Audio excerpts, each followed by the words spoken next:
Hello, everyone, and welcome to Randy's Old Time Radio Shows. Here you can listen to your favorite mystery, suspense, intrigue, or comedy shows. You'll also find shows you thought were lost to time and shows you never even heard of. You just might find a new favorite. If you appreciate my efforts to bring you these shows, please consider leaving a comment, giving a thumbs up, and if you really enjoy these shows, please consider supporting the channel. Now sit back, close your eyes, and enjoy another old-time radio show. Let's go beyond tomorrow.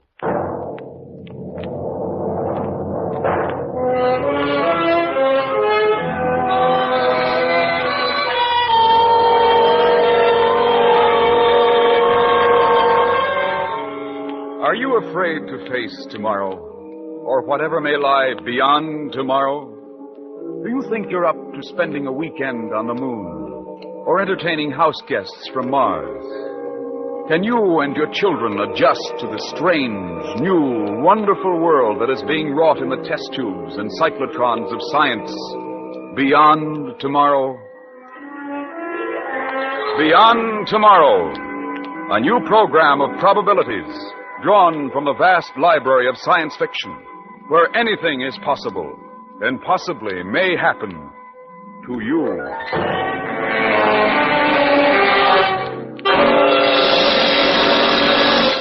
Tonight, based on a famous story by Theodore Sturgeon and adapted by Draper Lewis, a tale about a man accused of murder in a small western town who insists it was not murder, but something really much worse.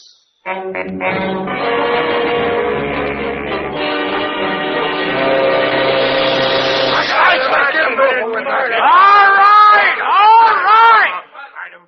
I'm presiding coroner here, and I'll handle this inquest my way, if you don't mind. All right. Now, look, Kemp, why can't you get it through your head that nobody's trying to railroad you into admitting anything? You're just a fella knows something about the death of this here Alessandro Sykes. And this court would like to know exactly what happened. I'll tell you what happened. That kid killed Sykes, killed him dead in the doornail, and then brought the body back here and dumped it in his hotel room. That's what happened. No, you're wrong. I didn't kill him. You're trying to accuse me of murder, but I tell you it's something worse. Something much, much worse than murder. If we don't have it quiet in this courtroom, I'm going to have the sheriff clear the place. This inquest is going to be run legal-like or ain't going to be run at all. You mean maybe we should have the hanging right now, Bert? I didn't say no such thing. Well, maybe you should and stop wasting so much time. Mr. Wilson, sir, you can't let him hang me. I'm innocent, I tell you. I didn't kill Sykes. Aren't you even going to listen to what I got to say? Sure, son, I'm going to listen. We're all going to listen. Or I'm taking this boy into Tucson where there's a jury that will listen. Well, this better be good. We don't like murder around switchbacks. No, and we don't like strangers neither. If you gentlemen are through now, suppose we hear what the boy has to say. All right, son. Now, let's get the facts straight first off. Your full name? James Gordon Kemp. And your home? Chicago, Illinois. City bred, huh? Maybe that's why he don't give no mind to something like murder. I thought you was always so proud about the times you've been to Tucson, Hafferty. Huh? Seems to me wearing silk shirts is pretty city-fied, too. All right. Here, son. Sit down. Thank you. Now, suppose you tell us what happened. Tell us the whole story just like it happened. Okay.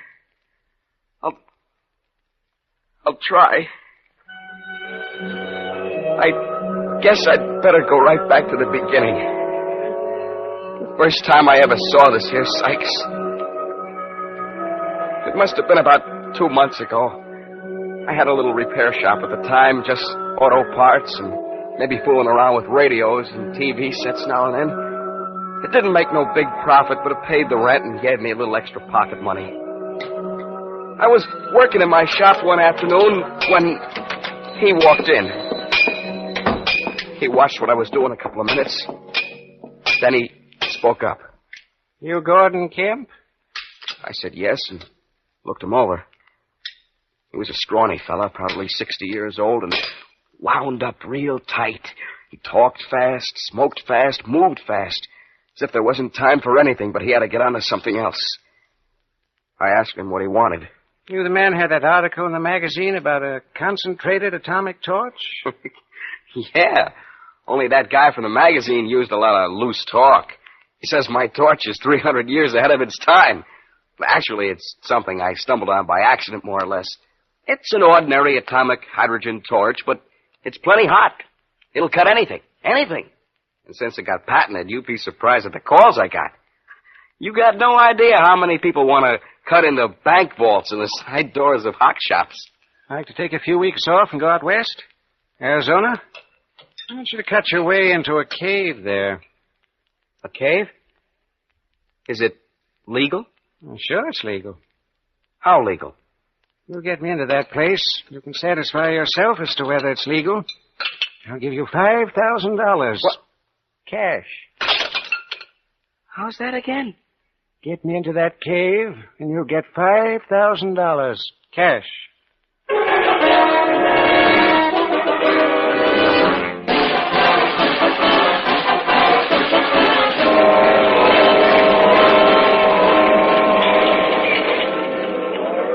How come you happen to run across this here cave, Professor Sykes?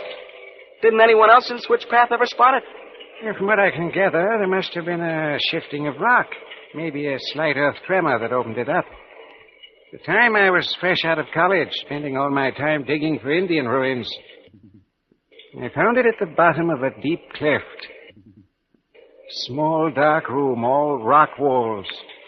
It was rock that was very old. A couple of 100,000 years. Maybe 500,000. 500,000? It wasn't the rock that got me so excited. It wasn't the rock and it wasn't the cave. It was the machinery in the cave. What? Machinery that must have been put there before there were any human beings on Earth. Oh, now, just a minute, Professor. Now, look. I don't care whether you believe me or not. I know what I'm talking about. Those machines were installed in that cave room back when there wasn't a single living creature of any sort. But that doesn't make sense. If there are machines, then some human beings must have made them. Some human beings must have hauled them into the cave and assembled them. Only you say there weren't any human beings on Earth. Maybe not on Earth, Kemp. But there are human beings someplace else. At least beings. Who knows whether they're human or not? Wow. That's a nice, pleasant thought. Yes. I thought so, too, at the time. I've gotten used to it now. I got used to it during all the days and nights I stayed in that room and studied that machinery. What kind of machinery was it? Well, I finally figured out that one of them was some sort of a radio transmitter. Now, get this. Here's a machine with an antenna on top of it, just like a microwave job. Beside it is another machine. The second machine is shaped like a dumbbell standing on one end. Top of it is sort of a covered hopper. At the waist of the machine are two big spools with a wire running between them made out of some alloy that was never seen before on this Earth. Were they running? One was running, making a slight humming sound. The dumbbell machine was running, and that's what gave me a clue to what it was. That machine is a recorder. And that automatically makes the other machine a transmitter. A recorder? What kind of a recorder? It records the physical being of the entire Earth. Every earthquake, every continental shift, weather cycles, every hurricane and volcano eruption and landslide. Now here, take a look at this. Piece of wire, huh? About 35 gauge. Money tough. Yes. I cut it off the recording machine. Kemp, my boy, took a long time, a lot of years out of my life. I finally got it decoded. I can read that wire. You've no idea in what detail that piece of wire records, second by second, minute by minute, day by day, through the years, through the centuries. When I start my decoding, I'll be able to prove things which until now have only been guessed, only whispered about in the history books of the world. I'll be able to give the exact time and date when the Red Sea parted for the fleeing Israelites. Want to know what happened to the Spanish Armada? I have it all here. What about the last days of Pompeii? I have it, son. I have it. And I am going to give it to the world. Me, Alessandro Sykes. Give it to humanity complete and provable, and history will be reckoned from the day I speak.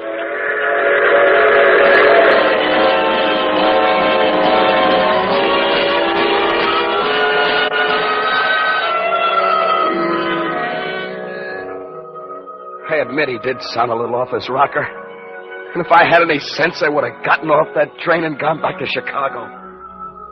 But he was such a nice little guy. As nice a little character as you'd ever want to meet.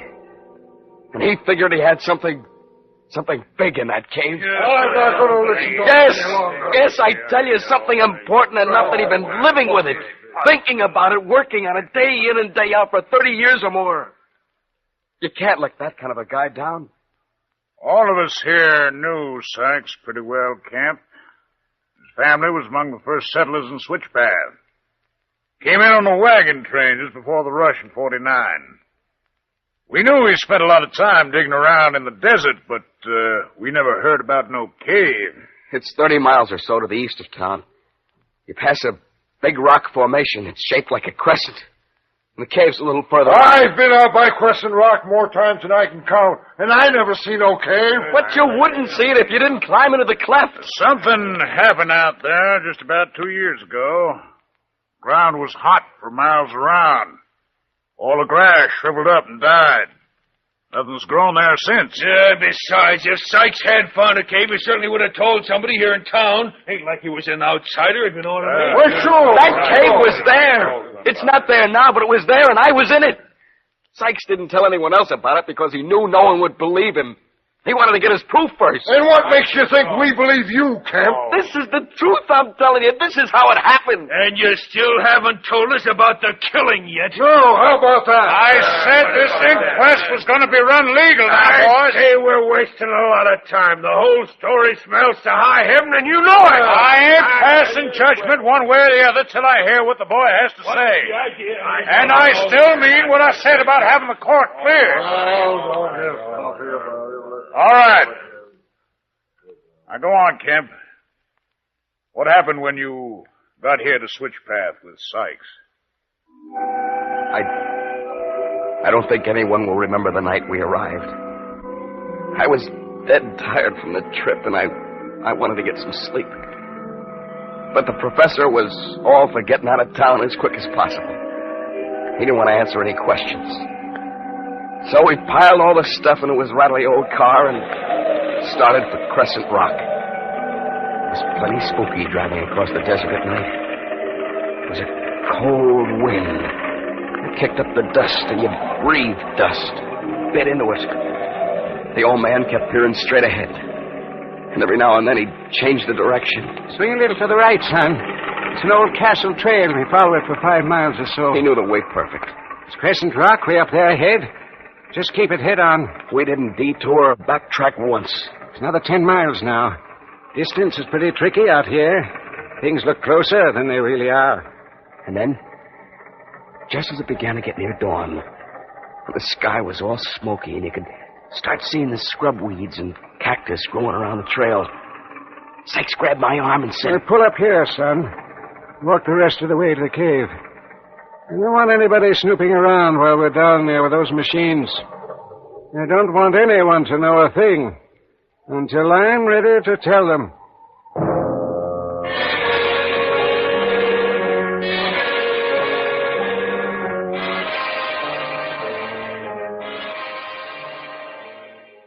Let's pause here on KRLD.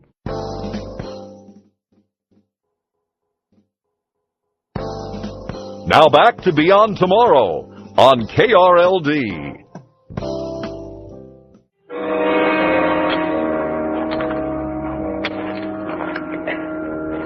Just about 100 feet or so, and we'll be at the entrance to the room, son.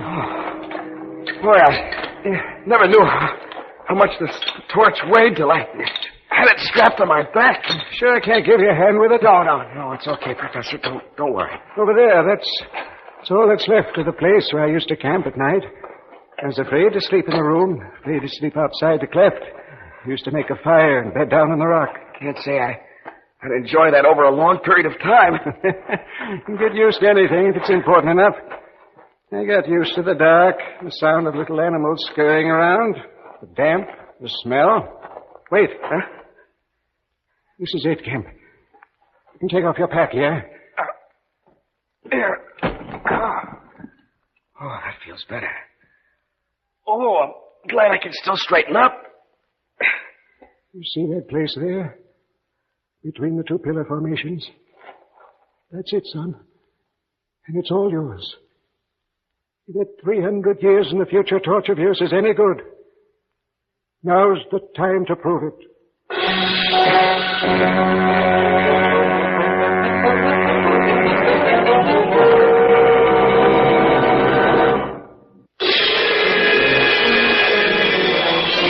And now, back to our story.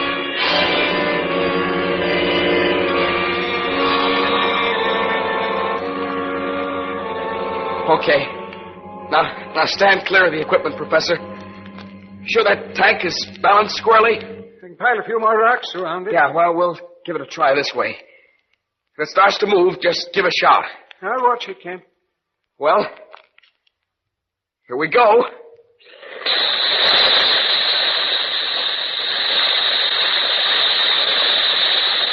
How long do you think it'll take, Kemp?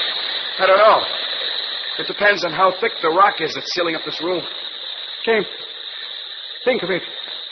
On this little piece of wire, I have a complete record of the movement of the polar glacier, which will have all the learned busybodies gnashing their teeth. But have I said anything? Not me. Not Sykes. I'll wait till I can get the whole spool of wire, and I'll translate it into a history of the earth and mankind written in such detail, with such authority, that the name of Sykes will go into the language as a synonym of the miraculously accurate. Me, Alessandro Sykes. Hand me those black goggles, huh?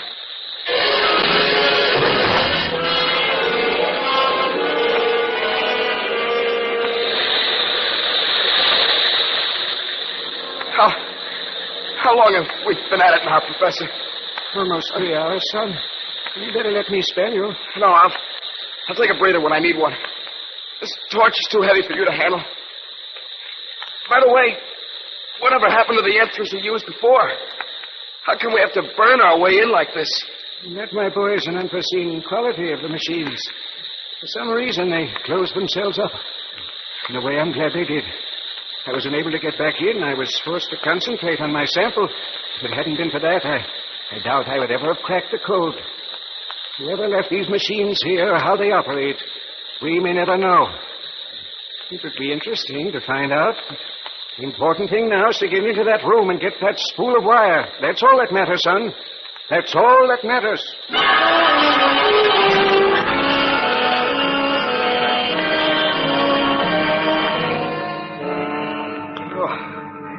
6 hours and only 7.5 inches.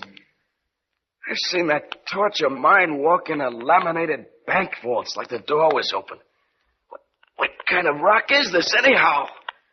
There must have been some chemical substance added that we don't know about when the room was sealed.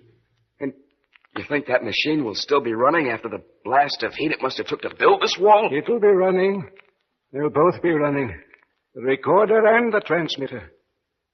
What do you mean? The transmitter? Because the recorder was set to trip it off. I found that out, too. There's a little gear train waiting by the wire, and when something happened, somewhere on Earth that was just the right thing, crimp would show in the wire, which would hit the gear train and start up the transmitter. Yes, but you said... I saw a crimp in the wire. Something happened which put a wiggle in it, the thing I was looking for all along. I was in the cave the day it happened. There was a sharp click. The transmitter started up, and the wire kept on recording. I looked in the papers the next week to see what it was. I couldn't find a thing. It wasn't until the following August that I found out. What was the date when it started to transmit? July 16, 1945. July 16th. The day the first atom bomb was exploded at Los Alamos, New Mexico.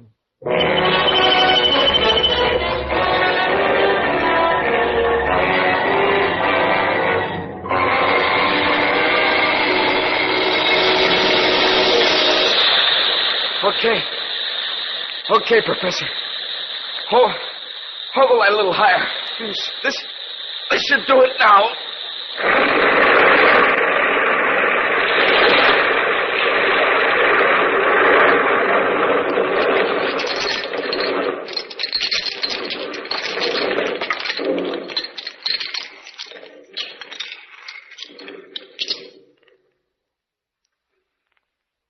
Well, there it is.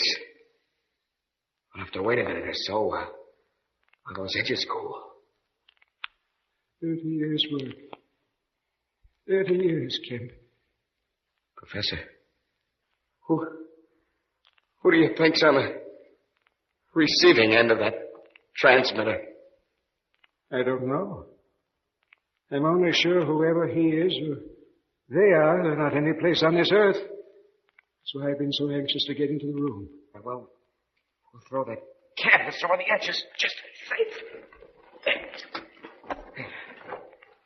Now, you take the big flashlight and I'll bring the lamp. We can remove the spool of wire and then destroy the machines. It won't be any good to anyone else once the recording device is disconnected. The light, Kemp. Bring in the light quickly. Yeah, quickly. Yeah, I'm right behind you, Professor. Oh, brother. You weren't kidding about that machinery, were you? They're beautiful, aren't they, Kemp? I've never seen anything that looks like that transmitter. And the recorder, Kemp. Come closer. Examine the recorder. Listen to it humming, Kemp. I knew it would be humming. It's recording everything that's happening to the earth, the whole earth. Will we stand here and listen to it humming? Professor, maybe we better get the wire and get out of here. This place gives me the willies. Don't be frightened, son.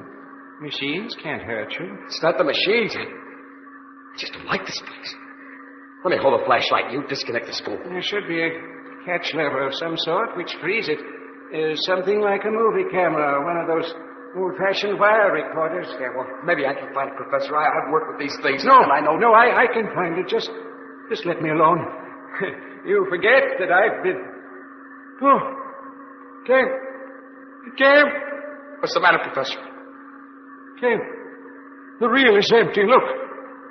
It's only 8 inches of wire on it. Only 8 inches, Kemp. It was almost full before the cave was seen. That's impossible. No one could get through that rock. No one, I tell you. The reel's been refilled. That's what's happened. It's been refilled. Kemp, they've been here. Who's been here, Professor? That's what the transmitter was for, Kemp. Tell them when the first atomic power was used on Earth. The recorder tripped the transmitter. It sent out a signal. They answered it and came here and changed the reel. It's the beginning of a new era as far as they're concerned. Sykes, who are you talking about? Who are they? What do you mean? I don't know, but they've been here. And I've lost 30 years' work. 30 years of my life completely gone, disappeared. Professor, you gotta pull yourself together. We gotta get out of here. I don't like this at all. Get out? Why get out? Damage has been done now. The reel's gone. I don't like the way that thing hums. Sounds like it's just sitting there, waiting and... Crimp. It hit another crimp in the wire. The transmitter started again. Doesn't matter now. Nothing matters now. Nothing. Come on and grab that light. I've had enough of this. No, I'm going to stay here. You're not staying in this cave. You're coming with me if I have to carry you. No, let me alone. Come on. I'm staying here, Kemp. Kemp, let go of me. No. Let go. Professor, watch out for the recorder. Professor. Sykes, are you all right? My hands. Burn my hands. It's so hot. Yes. Both of you, Professor. It's getting hotter every second. Come on, we gotta move. Something tells me this place is gonna blow sky high. Put your arm across my shoulder. I'll guide you out through the cleft. Air school. 30 years' work. Stop talking and walk, Professor. We're getting out of here and fast.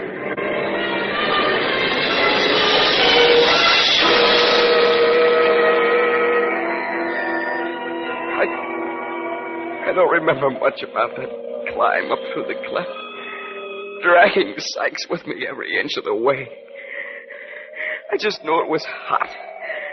I could hear rock falling and rock bubbling thick and heavy behind me down there in that terrible room.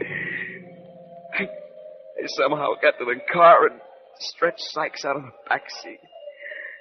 I asked him how he was, but he didn't answer me. He just kept looking back towards the cleft and the glow of the lava. And then he whispered,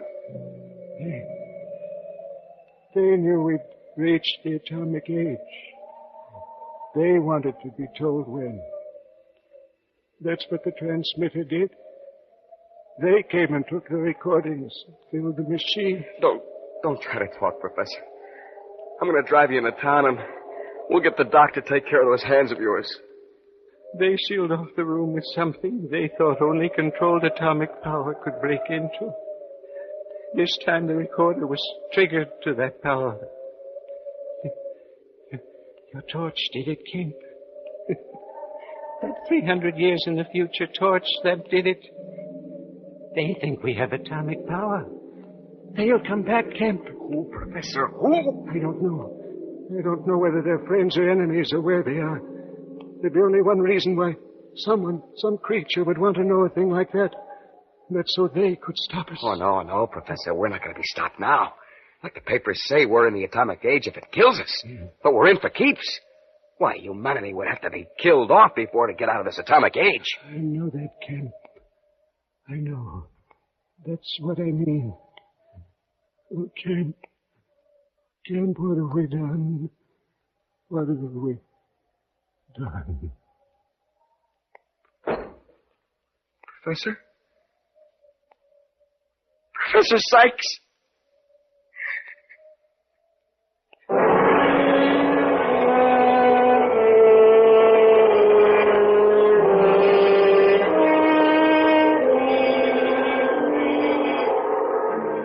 I was going to bury him there, out there near the cleft. I thought he'd like to be there. But then I realized the people would be wondering about him, looking for him. So I brought him in. In the excitement, I left town. It just didn't look good to me. I knew nobody would listen to a yarn like that. Well, now I can see what Brother Kemp was worried about. That story is true. I, for one, would think twice about telling him. He's a liar. He's a murdered liar. I got a kid that reads that kind of stuff, and I never did like to see him at it. Believe me, he's going to cut it out as of right now. I think this Kemp guy needs a hanging. Wait a minute, man. Wait a minute. If we kill off this fellow, we do it legal, see? You just keep quiet a while longer and let me ask this boy a question. Now, look, Kemp. If there's anything in your story, or in that goofy idea of the dead man's about someone coming to kill us off, well, ain't it about time they did? Yeah. When's the invasion start, kid? Yeah, maybe we should start digging foxholes now, huh, Kemp? I didn't say anything about that. I just told you the facts the way they happened. I just told you what Sykes told me. The whole thing's a lousy pack of lies. It's all lies. Lies! Wilson!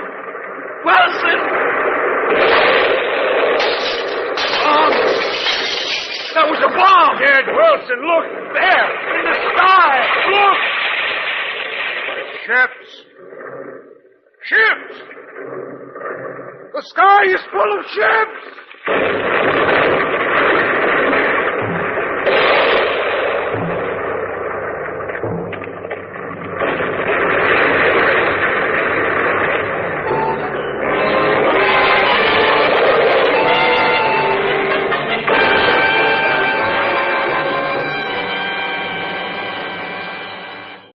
Hello everyone, Randy here. I hope you enjoyed that episode. These old-time radio shows take a lot of time and effort to clean up and convert, so you can enjoy them again. If you appreciate the work I do and want to help keep these classics alive, please consider donating to support this channel. You can find the links in the description below, and for those of you who have already donated, I really do appreciate your kindness. Thanks so much for listening, and I'll see you on the next episode here on Randy's Old Time Radio Shows.